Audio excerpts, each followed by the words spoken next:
Hello and welcome back to another MarioTube 2 commentary by your host MarioTube 2. Today we've just got some Minecraft footage. If you're wondering, I'm doing pretty good. Not as great as like the last 2 weeks I feel like, but nonetheless still, I'm thugging it out as I say. But cut the bullshit. I want to talk about something. Last commentary I spoke about like this job thing that I have going around, and I'm gonna dedicate this whole commentary to just talking about the whole experience. Because although it's not the most interesting thing in the world, I thought it would still be fun to talk about. As it is like it was my first trial job there, so I guess it's a point in it's a mark in my own history, so I might as well talk about it. So first things first, getting a job. Obviously, you'll be on like LinkedIn, Indeed, Glass, something, all those. Finding a job these days is very difficult for me personally because one, I don't want to work in a basic ass like retail store. I wasn't built for that. I wouldn't mind obviously if that's like my last resort, but as someone who's in the creative industry at college, as someone who calls himself a creative, I feel like I need to do something way more interesting, and I have the catalog, I have the portfolio for jobs in that category. So basically, I just applied to a shit ton of jobs. A lot of them, none of them were in my area. They're at least like an hour or two away by train, which is ridiculous. But I found one, and the description was very vague. They just wanted a social media content manager, who basically just meant post stuff, make adverts, all that stuff. I was like, oh, okay, I'll apply. And even though the thing was very vague, like all it told you was just like your payment, I applied for it. And again, the fact that they actually accepted me is really funny because when I look at my CV, it's like the funniest shit. It's so goofy. I wish I could show it off. I think it's on my portfolio website. You can see it there if you want to, in Linktree. But anyway, I sent the application like the next day, if not like a few hours later. The guy responded, and he said, "Okay, this is the next step of your job for me, Jay, where we're gonna have a trial session to evaluate your creative eye on content." Wow. My task was to make a 60 to 1 3 second video of the hairstylist working on the client. It's a hair salon, and then make 3 more videos on a very specific topic and have that be sent to him. Obviously, he gave me 3 locations and 3 dates, and it was all this week. And he said, "All right, I'll reply with a day and get to work." I was like, "Oh, damn, okay."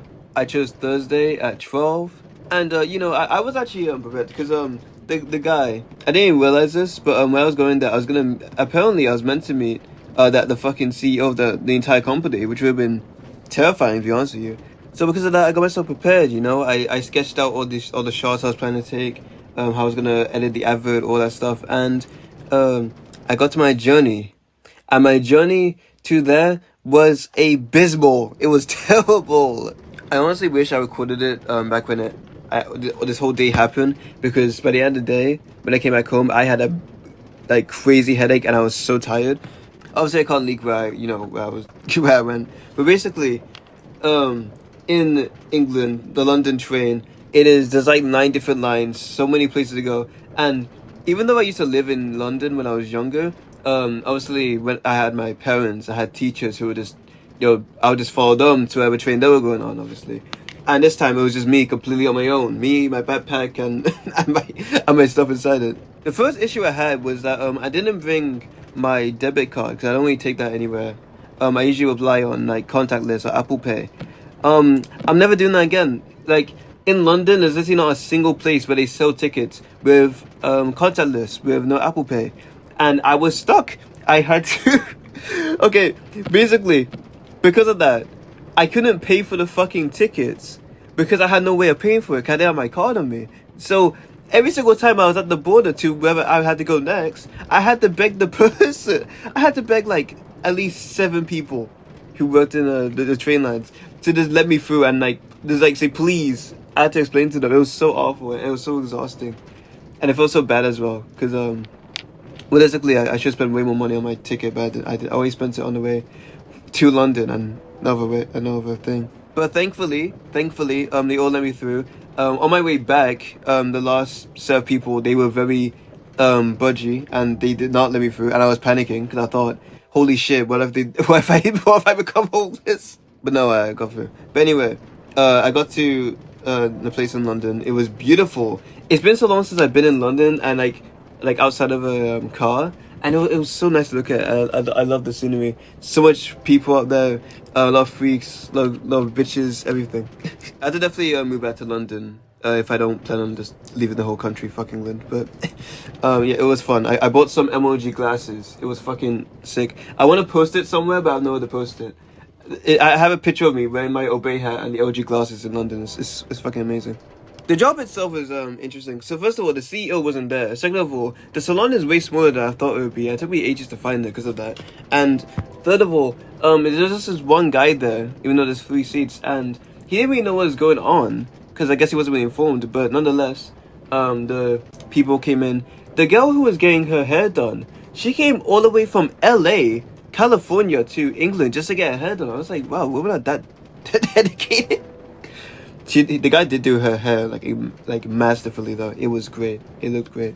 And my agenda was again just to record for the video. So what I did was just film a lot of footage of the client, and before that of the actual salon itself. And actually it was really fun doing videography for it, despite just having my iPhone. I thought I need like way more. I bought my spare iPhone. I bought my tripod and everything. I thought it was like a big space.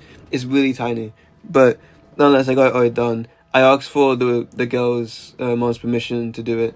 I think the person themselves was like a doll, but either way, like if the mom is there, you still want to ask them, obviously. Yeah, it was fun. We're all just vibing, and it was interesting to see how they get their hair done and all that stuff. It's like what they advertise is that they make people's hair really curly, and it really showed that they're on brand. So it was definitely a fun experience. And after that, I was done. That's the thing about being a videographer. It's an easy job. You just press record and then you leave. That's it. Over this past few days, I've been editing one of the 3 videos, and it's been fun also doing that too. And again, on my way back, I was just completely exhausted, and I really want to go home. I also had to mention, I asked like so many people for at least 20 or more people for direction. One of them only spoke Spanish, and I had no clue what she was saying. She had to put fingers up, and I still had no clue what she was saying. It was awful. Hey, the footage is short today. That was it. That was my experience. It was fun. It was tiring. And it was painful, like most jobs are. So you know what? I got ready for it. Wish me luck with getting the job, and that's it for this commentary. I'll see you next week.